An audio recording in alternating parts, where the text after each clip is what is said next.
ओम शांति। अंतिम विनाश के समय के लिए, पूर्व तैयारी करने के लिए शिव बाबा ने हमें 10 बातें विशेष अटेंशन कराई हैं। बाबा कहते वर्तमान समय चारों ओर विश्व परिवर्तन के आसार सामने नजर आ रहे हैं। जिनको अभी तक भगवान के अवतरण का पता ही नहीं है, वे भी इस समस्यामय परिस्थिति को महसूस कर रहे हैं। विज्ञान ने भी प्रकृति में महान परिवर्तन आने के बारे में पुष्टि कर दी है। चारों ओर युद्ध भी दिखाई दे रहा है। ऐसा समय जो महापरिवर्तन का समय है, बाबा कहते अब नहीं तो कब नहीं। ऐसे समय परमात्मा की मदद प्राप्त करने के लिए पात्रता चाहिए। पवित्रता की शक्ति जो आज आत्मरक्षा के लिए कवच बनेगी, उसको धारण करना यही है पात्रता। इसी से समेटने की शक्ति में वृद्धि होगी। बाबा 10 बातें विशेष जो बताते हैं। पहली बात, कोई भी कार्य अधूरा नहीं छोड़ना है। कोई भी कार्य अधूरा ना छोड़ें। दूसरी बात, एक्स्ट्रा चीजें अपने पास नहीं रखनी है। एक्स्ट्रा चीजें अपनी पास नहीं रखनी है। तीसरी बात, मित्र संबंधियों से तोड़ निभाना है, पर लगाव नहीं रखना है। मित्र संबंधियों से तोड़ निभाना है। चौथी बात, अति सोच, निगेटिव दृष्टिकोण ना हो, अर्थात व्यर्थ संकल्पों के तूफान से, वेस्ट और नेगेटिव संकल्पों के तूफान से स्वयं को बचाना है। पांचवी बात, एकांत का रस लेना है। भगवान हमारा रक्षक है। एकांत का रस लेना है। भगवान हमारा रक्षक है। छठी बात, संपूर्ण पवित्रता से डबल लाइट स्थिति बनानी है। संपूर्ण पवित्रता से डबल लाइट स्थिति बनानी है। सातवीं बात, लिंकेजेस तोड़ बाबा को संसार समझना है। लिंकेजेस तोड़ बाबा को संसार समझना है। आठवीं बात, लौकिक अलौकिक कार्य में अति व्यस्त ना हो। लौकिक अलौकिक कार्य में अति व्यस्त ना हो। नवी बात, जीवन पद्धति योग युक्त रखने की युक्तियां रचें, एडजस्ट करें।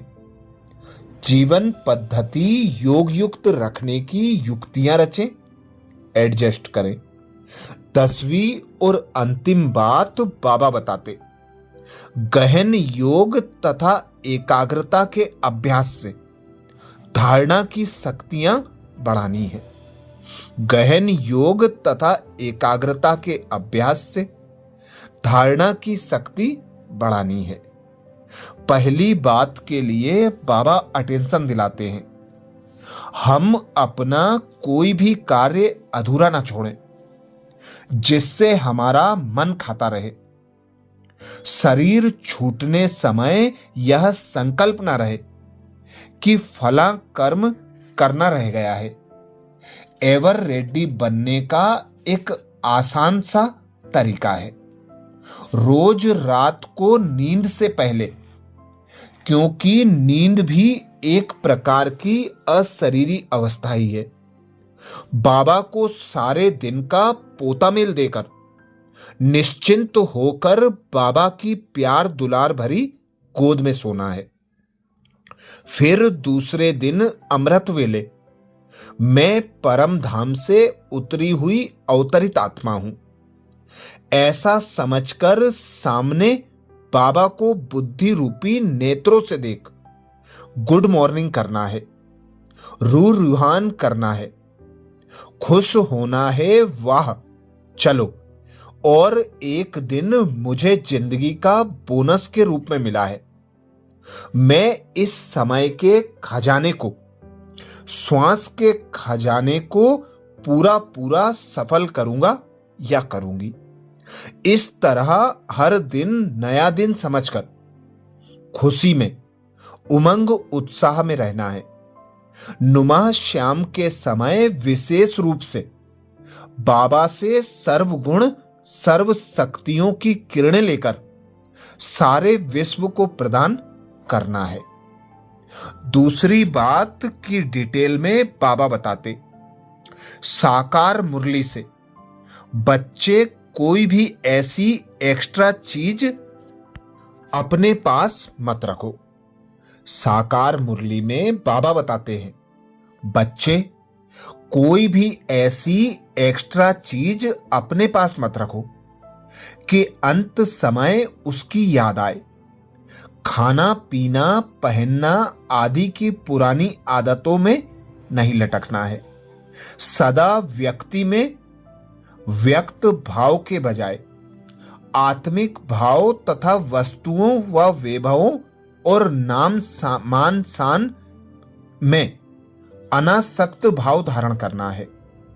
साधनों के वशीभूत ना होते हुए साधनामय सादा पवित्र जीवन हो।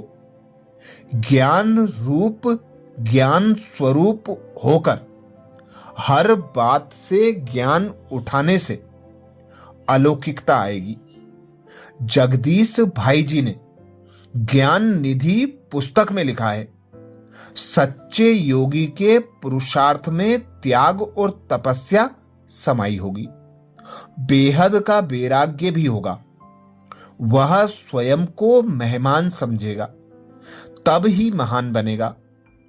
उसको ध्यान रहेगा कि इस दुनिया में दिल नहीं लगाना है, शिव बाबा को ही दिल में बिठाना है।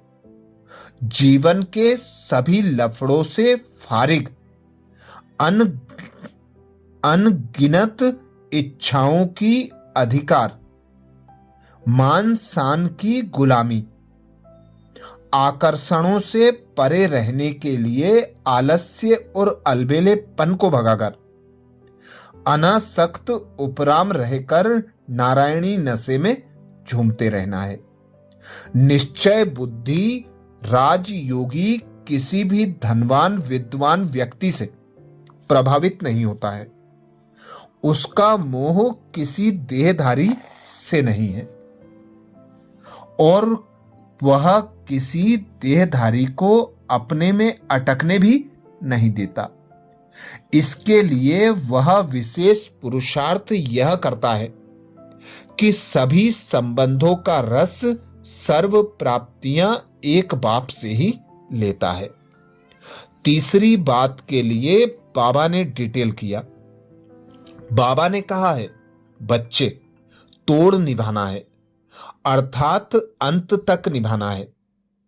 ज्ञान धारण न करने वाले परिवार के सदस्यों के साथ भी बड़े प्यार से, युक्ति से व योग युक्त होकर चलना है। ब्रह्मा बाबा के समान सबका प्यारा, सबसे न्यारा फरिश्ता बनना है। वास्तव में परिवार के सदस्यों की भी इसमें सेवा समाई हुई है, जिसके लिए बाबा कहते हैं, चैरिटी बिगेन्स एट होम। लौकिक और अलौकिक परिवार में निर्माणचित और निर्मल रहकर संस्कार मिलन करके, मैंपन का त्याग करके निमित्त भाव से कर्तव्य निभाना है। घर गृहस्थ में रहते भी हम बाबा के भंडारे से ही खाते हैं, पलते हैं। यह बात बुद्धि में रहे। अपना स्थूल और सूक्ष्म कारोबार योग्य रीति से समय पर समेटना है। तन मन धन समय संकल्प श्वास सभी खजाने सफल कर अपना भाग्य उज्जवल बनाना है। चौथी बात के लिए बाबा डिटेल बताते, ज्यादा सोच हमें भारी, निराश और अशांत बना देती है। क्योंकि क्या हमारे ज्यादा सोचने से हमारा भला होगा? नहीं, इससे तो हम और ही बीमार पड़ेंगे। दूसरी बात, जब सर्वशक्तिमान बाप साथ है तो दूसरों की ओर प्यासी नजरों से ताकना बुद्धिमानी नहीं है। इसलिए अपनी सारी आशाएं भगवान पर छोड़ दें, भगवान पर समर्पित कर दें, तो किसी व्यक्ति से कोई निराशा मिले ऐसा हो नहीं सकता। पांचवी बात के लिए बाबा डिटेल बताते। बाबा कहते, मीठे बच्चे, सदगुरु का सहज वशीकरण मंत्र तुम्हें मिला है कि चुप रहकर मामेकम याद करो। मन मना भव माया को अधीन करने का मंत्र है। तो अंतर्मुखता की गुफा में बैठ तपस्या करें, एकांत का रस लें, बोलो तो ऐसा बोलो मानो पुष्प वर्षा हो रही है। छठी बात की बाबा डिटेल बताते। सबको स्नेह देना और न्यारे हो जाना, दान देकर भूल जाना, इससे आत्मा को बल मिलता है। अगर कोई निंदा करे तो यह ड्रामा का अंतिम एपिसोड समझकर शांत रहना है। योगाभ्यास के लिए बैठते समय पहले जिनसे हमारा हिसाब किताब है उनसे क्षमा मांगे तथा नुकसान करने वाली आत्माओं को क्षमा कर दें, उनके प्रति शुभ भावना रखें, दुआएं लें। इतना ही नहीं, प्रकृति के 5 तत्वों को भी पवित्रता का दान दें, जिससे हमारा योग अटूट बनेगा। बाबा ने कहा है, तुम्हारी निश्चिंत स्थिति अनेकों को चिंता मुक्त करेगी। सर्व परिस्थितियों में डबल लाइट स्थिति संपूर्ण पवित्रता से ही कायम रहेगी। कांटों में रहते भी गुलाब सुगंध देता है। जब सबका मालिक व सबका जिम्मेवार ज्ञान का सागर ही निश्चिंत व निरसंकल्प है, तो हम भी क्यों न निश्चिंत होकर साक्षी हो जाएं। 7वीं बात के लिए बाबा डिटेल बताते। व्यक्तित्व में रहने वाली कमियां, त्रुटियां समाप्त करें और देहधारियों के प्रति लगाव की रस्सियां तोड़कर एक बाबा को अपना संसार बनाएं, जिससे कोई भी आकर्षण हमें आकर्षित नहीं कर सके। हर एक व्यक्ति की रहन सहन, पारिवारिक स्थिति, हर एक व्यक्ति की रहन सहन, परिवार की स्थिति आदि भिन्न भिन्न होती है। किसी राजयोगी के सभी बच्चे ज्ञान की धारणा करते हैं, तो किसी के घर का एक भी सदस्य ज्ञान मार्ग में नहीं चलता। परिस्थिति अनुसार सभी के प्रति केवल उत्तरदायित्व पूर्ण हो, उतना ही अपने काम धंधे का या संबंधों का फैलाव करना है, ताकि लौकिक कार्य करते सदैव स्मृति में रहे कि हम कभी भी वापसी यात्रा के लिए तैयार हैं। किसी के पास वैभव है, साधनों का उपयोग भी कर रहा है, परंतु निर्लिप्त अभ्यासी की बुद्धि उसमें अटकती नहीं है। 8वीं बात की डिटेल बाबा बताते। लौकिक अथवा अलौकिक परिवार में रहते भी सेवा के कार्य में इतने व्यस्त ना हो जाएं कि हमें समेटने का मौका ही ना मिले। योग के समय सेवा के भी संकल्प ना चलें। एक बाबा और मैं ऐसी न्यारी प्यारी फरिश्ता समान डबल लाइट अवस्था हमें बनानी है। बड़ी दादियां हमारे सामने उदाहरण के रूप में हैं। हम अपने जीवन की और एक दृष्टिपात करें, कर्म क्षेत्र से आरंभ करें, चेक करें क्या हर कर्म में सहज भाव से करता हूं या करती हूं, या उतावलेपन या जल्दबाजी से करती हूं। विचारों की गति तेज होने से काम जल्दी नहीं होता और ही थकान होती है। कोई हमारे शुद्ध अहम को ठेस लगाए, फिर भी उस बात को सहज भाव से लें। हम परेशान ना हों, स्वयं पर विश्वास रख सत्य में स्थिर और ज्ञान द्वारा लाइट रहना है। नवी बात की बाबा डिटेल बताते, समेटने की शक्ति निरंतर इमर्ज रूप में रहे। इसके लिए मुख्य आधारभूत घटक है स्मृति। स्मृति से ही समर्थि आती है। इसलिए ज्ञान की बातें अर्थात बाप की याद हमारे रोम रोम में बसी हुई हो, हर कर्म के साथ जुड़ी हुई हो। कर्म करने से पहले और कर्म के बाद भी बाबा के कमरे में जाकर बाबा को समाचार देना।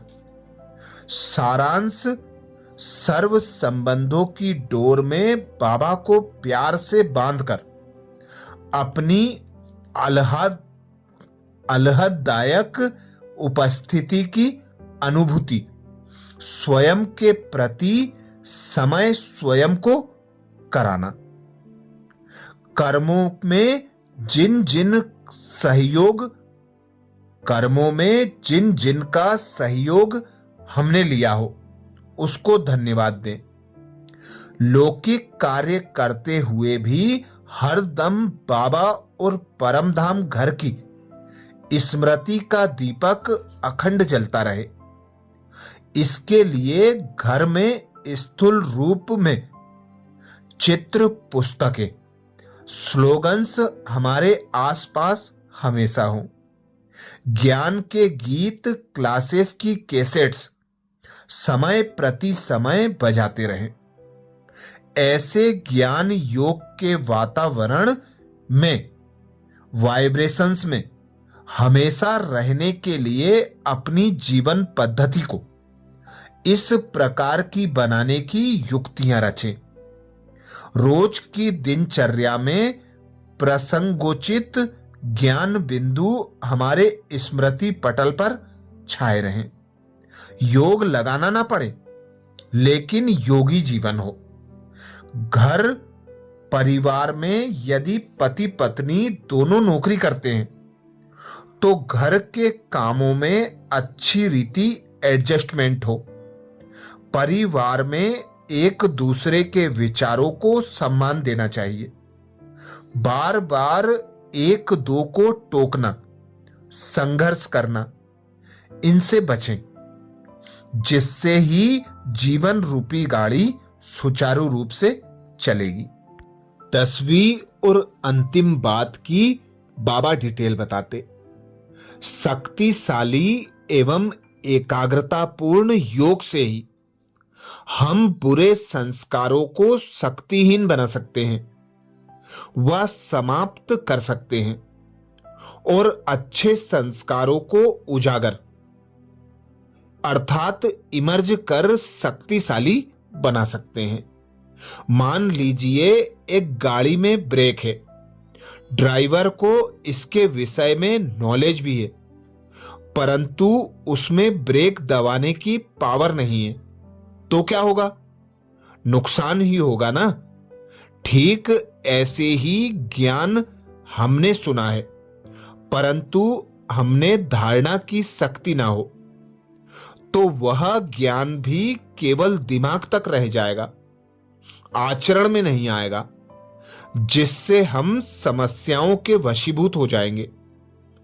उदाहरण के लिए किसी ने हमारा दूसरों के सामने अपमान किया, या बिजली का शॉर्ट सर्किट होकर दुर्घटना हुई, गैस सिलेंडर फटा आदि छोटी बड़ी स्थूल और मानसिक समस्याओं के समय संकट काल में हमें क्या करना चाहिए, इसकी अपनी बुद्धि में पहले से ही जानकारी, पूर्व ट्रेनिंग तथा उसका प्रायोगिक रिहर्सल देना जरूरी है। घबराने से, मूंझने से, अशांत होने से ये सारी जानकारियां ही हमारी बुद्धि से गुम हो जाएंगी और दुर्बलता के कारण और ही नुकसान हो सकता है। तो ये 10 बातें विशेष बाप दादा ने अंतिम समय के लिए हम बीके भाई बहनों को सदा स्मृति पटल पर रखने के लिए दी हैं। सदा इन बातों को स्मृति रखकर समर्थी स्वरूप बन सकते हैं। अच्छा, ओम शांति।